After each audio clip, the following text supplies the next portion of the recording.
Hello നമസ്കാരം. ഞങ്ങൾ cucumber കൃഷിയുടെ വിത്ത് അടുത്ത പ്രാവശ്യത്തേക്ക് നടാനായിട്ട് ഇത് എടുത്തു വെച്ചേക്കണതാണ്. പിന്നെ സ്നോ വൈറ്റും പച്ചയുണ്ട്. അത് വിത്ത് നമ്മൾ സ്വന്തമായിട്ട് എടുക്കുവാണ് ലാഭം.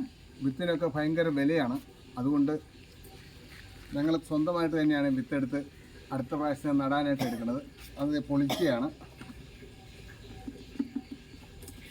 ഈ കുക്കുംബറിനകത്ത് വിത്ത് ഒരു 30% നമുക്ക് മോശമായിരിക്കും. കാരണം അതിന് അരി കാണിയില്ല, പൊങ്ങിക്കിടക്കും, വെള്ളത്തിൽ പൊങ്ങിക്കിടക്കും.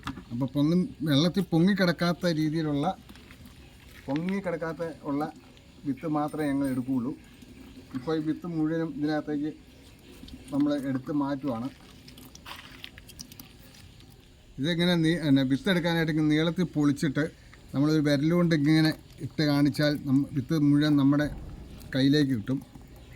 അത് നമ്മൾ പാത്രത്തിൽ ഇട്ടിട്ട് തിരുമ്മി കഴുകി അതിൻ്റെ ഒരു ആവരണമുണ്ട്. ആ ആവരണം ഒരു ഉറ പോലൊരു ആവരണമുണ്ട്. ആ ആവരണം എടുത്ത് കളഞ്ഞിട്ട് വേണം നമ്മൾ ഇത് കഴുകി ഉണക്കിയെടുത്ത് നമ്മൾ ടിന്നിനകത്തിട്ട് വെച്ചാൽ മതി. എല്ലാ വിത്തും കിളുത്ത് കിട്ടും. ഒരു കുക്കുംബറിൽ നിന്ന് നമുക്ക് ഏകദേശം ഒരു 100 വിത്ത് വരെ കിട്ടും.